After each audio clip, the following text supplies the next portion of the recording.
Halo teman-teman, apakah Pak Anies akan mendirikan partai politik baru atau mendirikan ormas atau pimpin sebuah gerakan atau dua dari tiga atau tiga-tiganya? Kalau tertarik status terkini, silakan nonton wawancara saya di podcast Pejuang dengan Mas Husin Amirullah di YouTube channel beliau, yaitu podcast Pejuang dengan DJ PEDJUANG ya, yang akan terbit dalam beberapa hari ini. Terima kasih semuanya dan semoga sehat selalu.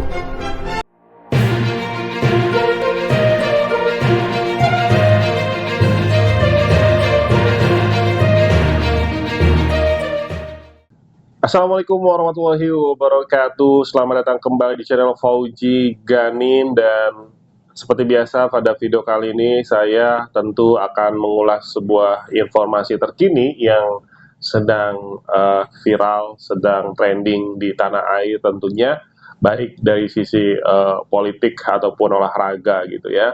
Dua hal ini yang menjadi topik pembahasan di channel ini. Dan pada kali ini saya akan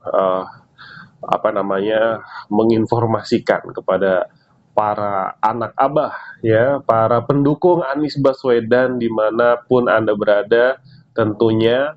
Karena kenapa? Karena saya sebelumnya punya video terkait dengan adanya sudah terbentuknya embrio Partai Perubahan yang akan dibentuk oleh Anies Baswedan, itu sudah ada di Jakarta. Tapi apakah itu benar atau tidak, itu juga belum bisa tervalidasi. Ya cuma yang jelas ini ada kabar terbaru bahwa teman dekat Anies Baswedan ya, Tom Lembong yang juga menjadi pokoknya sahabat dekat ya, mulai memberikan kisi-kisi atau bocoran bahwa partai Anies ini, apapun namanya, entah Partai Perubahan, akan segera dibentuk. Nah, ini Tom Lembong itu menyampaikan dalam bentuk video, di mana dia menyampaikan bahwa dalam waktu dekat akan ada pembahasan, dan dia pun mempromosikan, sudah diwawancarai oleh salah satu channel YouTube tentang yang akan membahas tentang partai yang akan dibentuk oleh Anies Baswedan. Nah, ini mungkin menjadi kabar bahagia bagi para pendukung Anies, di mana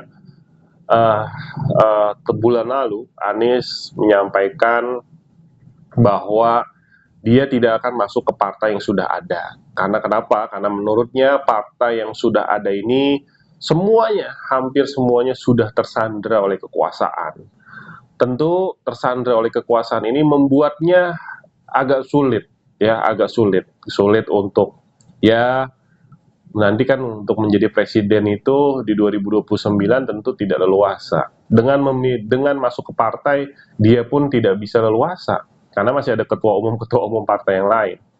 Maka jalan yang akan dipilih oleh Anies Baswedan untuk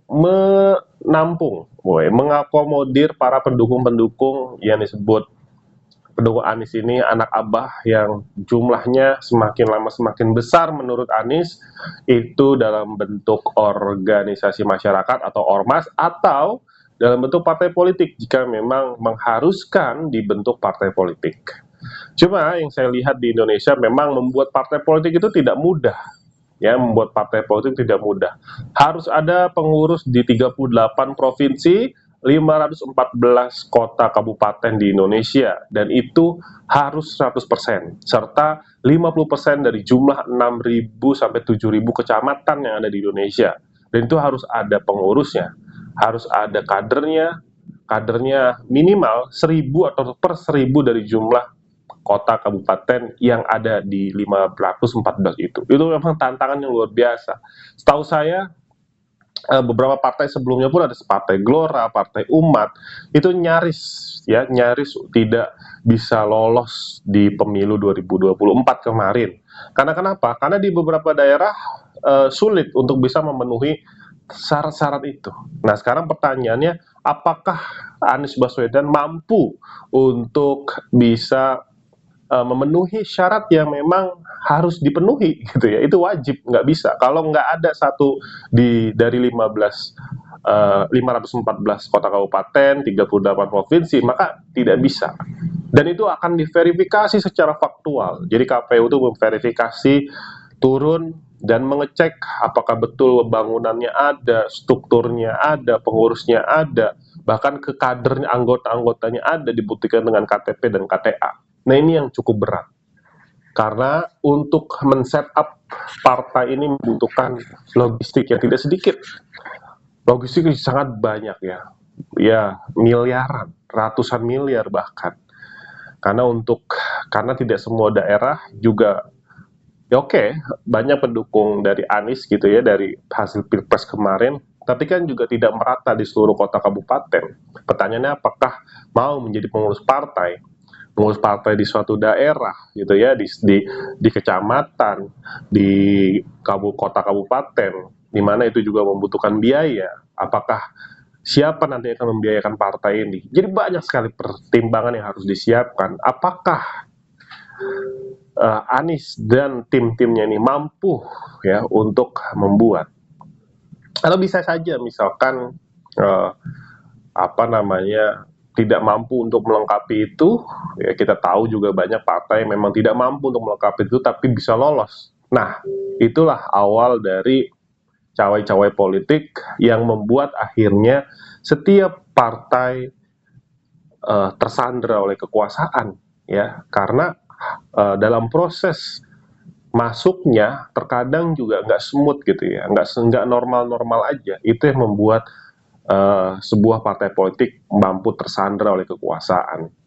Ya, tapi oke lah, memang harus dicoba membentuk partai ini supaya nanti bisa tertampung. Saya lihat di video saya sebelumnya banyak sekali yang berharap partai Anies ini, mau itu namanya perubahan atau partai apa, bisa berlayar, bisa muncul, karena banyak juga yang mau bergabung tuh ya, banyak banget yang mau bergabung supaya ya oke, satu kelompok bisa terakomodasi sehingga segala macam ide, pemikiran dan lain sebagainya.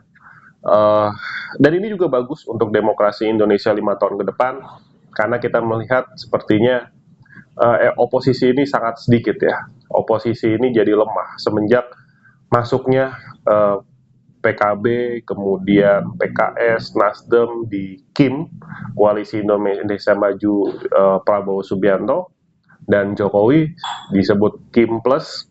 Ini membuat oposisi jadi lemah. Tinggal PDIP, kita juga nggak tahu nanti PDIP ini akan seperti apa gitu ya. Oke, itu aja terkait dengan apa namanya kabar terbaru bagi Abah ya Anies yang akan membentuk partai. Nanti kita tunggu video wawancara dari Tom Lembong ini seperti apa bocoran-bocorannya. Mudah-mudahan segera saya update. Jangan lupa subscribe channel ini, like, komen, dan share. Kita menuju 10.000 subscriber teman-teman ya. Mudah-mudahan dalam waktu beberapa minggu ke depan kita sudah tembus 10.000 dan dari 10.000 nanti kita kejar 100.000. Itu aja, sampai bertemu di video berikutnya. Assalamualaikum warahmatullahi wabarakatuh.